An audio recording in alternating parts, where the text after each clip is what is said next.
सभी को मेरा सादर जय हिंद। कैसा है,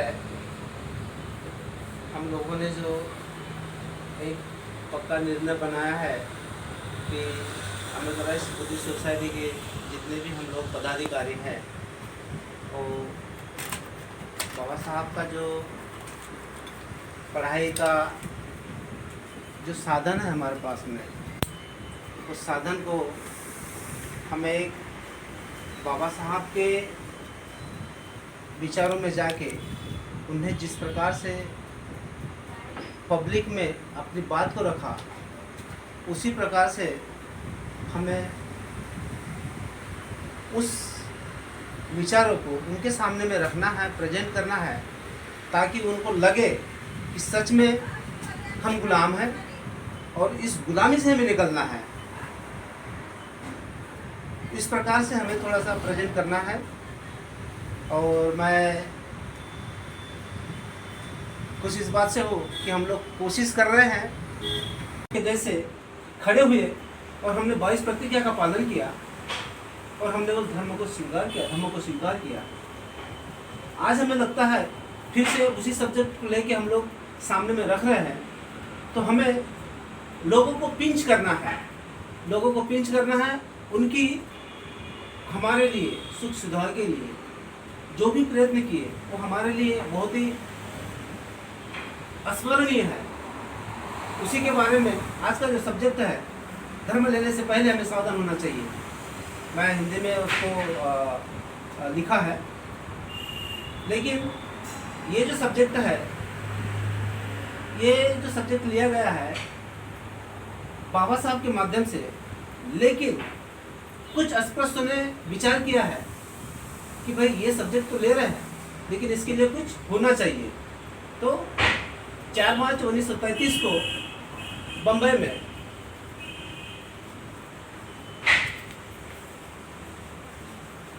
जो सभा ली गई थी,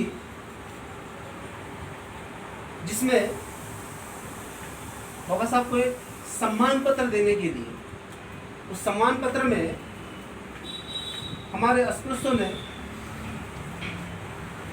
बाबा साहब को एक भगवान का दर्जा दिए, क्योंकि यही मेरे लिए है, इन्हीं के माध्यम से मैं अपनी जीविका चला रहा हूँ। ऐसे बहुत सारे वर्ड है, जैसे मेरे भगवान है, मेरे माँ बाप है, मेरे करुणाकार है, इस प्रकार से बहुत सारे शब्दों का उल्लेख किया। बाबा साहब ने ये सब, बाबा साहब को उन्हें सब सारा का सारा पढ़ा करके सुनाया बाबा साहब को। बाबा साहब सुनते ही अचंभित हो गए। अचंभित होने के बाद में उन्हें एक विचार आया कि सच में मैं इनके लिए भगवान हूँ, सच में मैंने इनके लिए काम किया हूँ। इसलिए बाबा साहब ये कहते हैं, इस देश में जो भी विषमताएं हैं, उस विषमताओं को हमें दूर करना है। तो उस विषमताओं को दूर कैसे करेंगे? तो वो बाबा साहब इन अस्पृश्यों को बताते हैं, इन अछूत लोगों को बताते हैं जो कमजोर वर्ग के हैं। और वो कौन है? तो हमारे अस्पृश्य भाई बंधु है, जो आज शूद्र करके जाने जाते हैं, अति शूद्र करके जाने जाते हैं। उसमें बाबा साहब बोलते हैं कि भाई आपने जो मुझे इतना जो सम्मान दिया है, ये सम्मान मुझे तो दिया है, लेकिन मैं कोई भगवान नहीं हूँ। बाबा साहब क्या बोलते हैं? मैं भी आपके जैसा आदमी हूँ, मैं भी आपके जैसा आदमी हूँ। मुझे भगवान मत बनाओ, मुझे भगवान मत बनाओ। यदि मुझे भगवान बना लेंगे तो फिर आपका अस्तित्व क्या रह जाएगा? आपका अस्तित्व क्या रह जाएगा? क्योंकि हम देखते हैं आज समाज में दुनिया भर के देवी देवताएं हैं, कभी ये पूछते हैं, कभी वो पूछते हैं, कभी वो पूछते हैं। हम देखते हैं कि इनको पूछने के बाद में हमारा भौतिक क्या है, ये पूछने के बाद में हमारा भौतिक जीरो है, जीरो। फॉर एग्जाम्पल मैं देना चाहूँगा,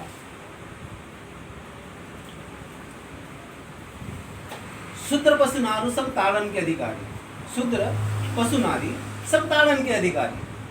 अब ये बताओ, रामायण में एक दोहा है, ये रामायण में एक दोहा है, शूद्र पशु नारी ताड़न के सभी अधिकारी। मतलब यहाँ पे ये कहा जा रहा है कि इस देश की जितनी भी जनता है, ब्राह्मण बनिया को छोड़ के जितने भी जो जनता है वो क्या है, जो आदमी है वो पशु से भी बदतर है, नारी है वो भी पशु से बदतर है, शूद्र पशु नारी, मतलब नारी और शूद्र एक ऐसे पशु से भी, मतलब वो जानवर से भी बदतर है, सब कानून के अधिकारी, इनको मारो काटो जो भी करो कुछ नहीं करेंगे ये ऐसे उनके धर्म ग्रंथों में है। बाबा साहब क्या बोलते हैं, ये सारी की सारी चीजें इसको तुमको छोड़ना है तो क्या करना है। मुझे पंचशील याद आता है, पंचशील क्या बोलता है, पानाजी पाता वीरमणि सिक्खापदम समाधियामि, पानाजी पाता वीरमणि सिक्खापदम समाधियामि। कितना अच्छा है, हमें प्रेम करना है, हत्या नहीं करना उसके साथ में मैत्री करना है, तभी हम उसको जोड़ के रखेंगे। यहाँ पे अलग अलग भाग चले जाता है। तो बाबा साहब इस प्रकार से पब्लिक को बताते हैं। भाई दूसरी तरफ हम देखते हैं कहीं हम, बाबा साहब पिछले बार भी हमने जिक्र किया था कि बाबा साहब विदेशों का जिक्र करते हैं। आज भी इस चैप्टर में विदेशों का जिक्र किया है, ग्रीक्स का फिर से जिक्र किया है बाबा साहब ने। तो हम ये देखते हैं कि बाहर देश में बाबा साहब जब अमेरिका जाते हैं पहली बार तो बोलते हैं मैं खुली हवा में सांस ले रहा हूँ। बाबा साहब बोलते हैं मैं खुली हवा में सांस ले रहा हूँ। इसका मतलब क्या है कि वहाँ पे विषमता जरूर है, लेकिन यहाँ की विषमता से वहाँ की विषमता बहुत डिफरेंट है। वहाँ पे हर व्यक्ति को मौका दिया जाता है, हर व्यक्ति को उसकी योग्यता के लिए रखा जाता है। यहाँ पे क्या है, यहाँ पे आपकी योग्यता रहने के बावजूद भी आपको उस लेवल से नीचे रखा जाता है जो आज हम लोग देख रहे हैं। इसलिए बाबा साहब विदेशों का उदाहरण देते हैं कि वहाँ पे भी मिलजुल करके रहते हैं और अपना जीविका को चलाते हैं। दूसरे तरफ देखते हैं निरपेक्ष, मतलब हमने जो जीना है वो निरपेक्ष होकर जीना है। निरपेक्ष होकर जीना मतलब इधर भी नहीं और इधर भी नहीं, किसी को समता के मार्ग में ले जा करके हमें जीना है। लेकिन क्या होता है, अपने यहाँ पे एक अछूत जो व्यक्ति होता है उसको देखने में आता है कि यार उसके पास में पहनने के लिए कपड़े नहीं हैं, रहने के लिए घर नहीं है, जब चाहे तब परेशान होते रहते हैं, उनको कोई बुलाता नहीं, कोई बिठाता नहीं है।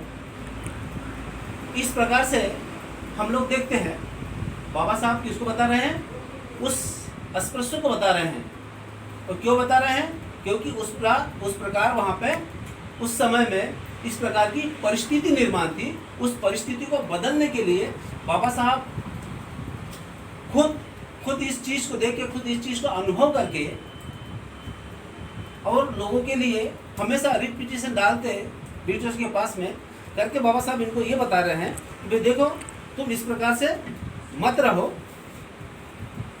और आपको अपना भला यदि करना है, बाबा साहब क्या बोलते हैं, यदि इस प्रकार की दरिद्रता से छुटकारा पाना है और अच्छे से रहना है तो आपको क्या करना है, राजकारण और धार्मिक व्यवस्था में जाना है। क्या बोलते बाबा साहब, राजकारण और धार्मिक व्यवस्था में जाना है।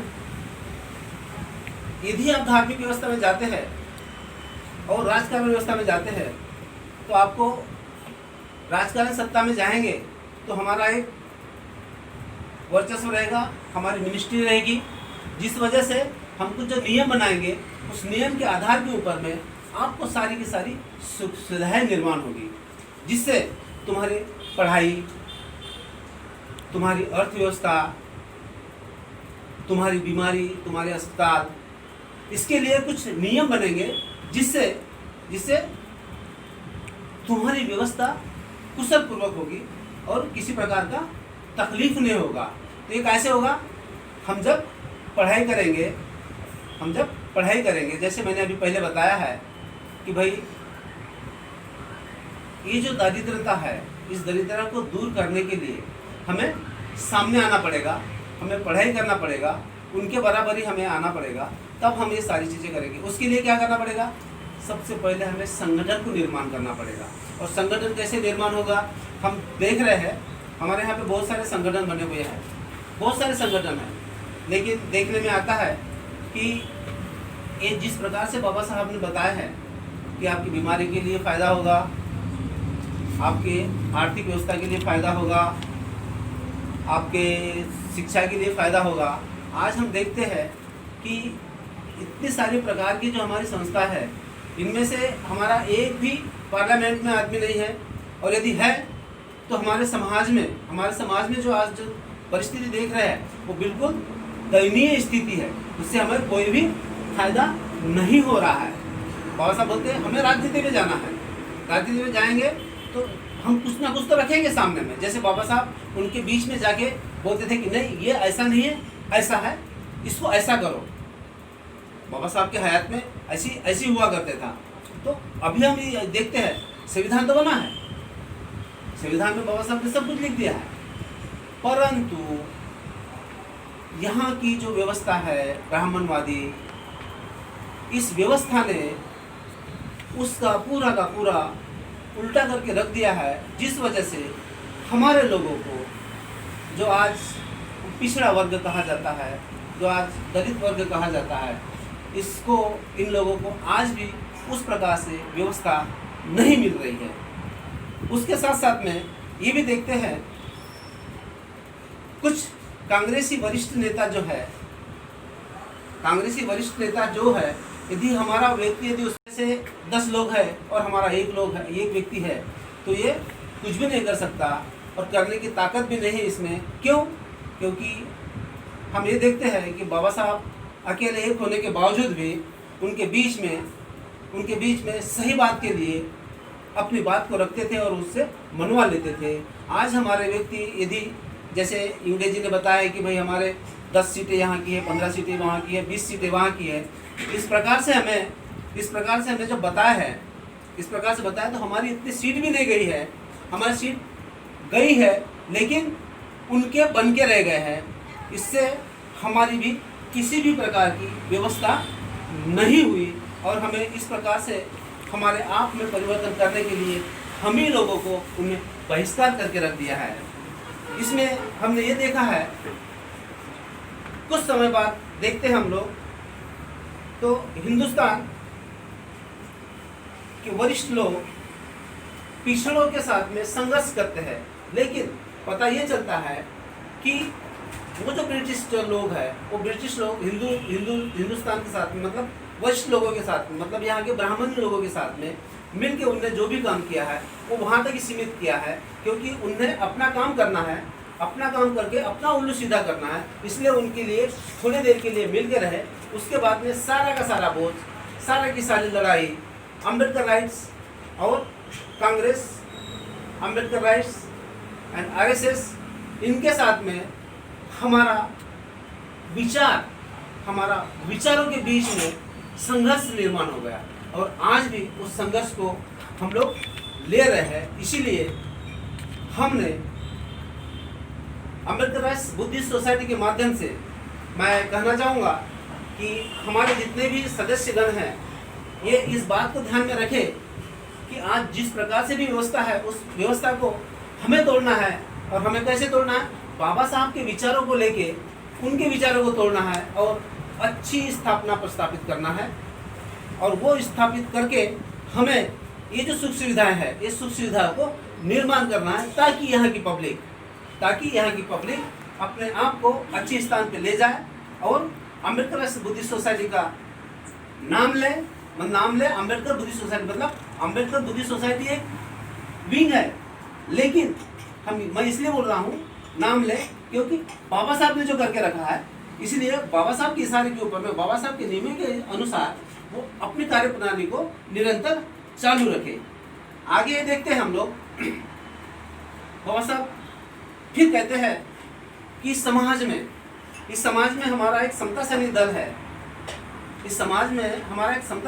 है, उस दल में हमें हर प्रकार के कार्य करना है, राजनीतिक भी करना है, धार्मिक भी करना है, शैक्षणिक भी करना है और आर्थिक भी करना है। बाबा साहब बोलते हैं कि गांव-गांव में जाके हमारा जो सैनिक है पढ़ा लिखा हो, सुशिक्षित हो और बाबा साहब के विचारों पे चलने वाला हो। आज हम देखते हैं बाबा साहब के विचारों पे चलने वाले लोग बहुत है, लेकिन हम कभी कभी बीच में बोलते रहते हैं दादा के साथ में कार्यकर्ता, लेकिन वो कार्यकर्ता कैसे होना, कार्यकर्ता। हमारा कार्यकर्ता कैसे होना चाहिए, कार्यकर्ता।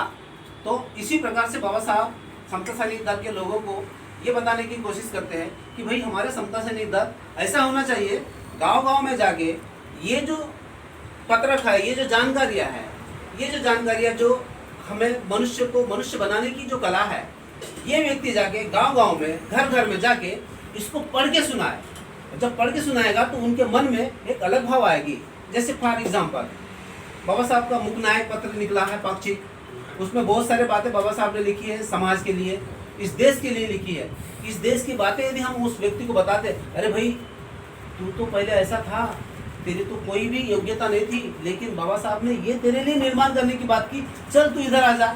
इस प्रकार से हमें ऐसे समता सैनिक दल के, ऐसे हमारे अम्बेडकर बुद्धिस्ट सोसाइटी के लोगों ने इस प्रकार से एक संकल्प बना करके इसको आगे ले जाना है।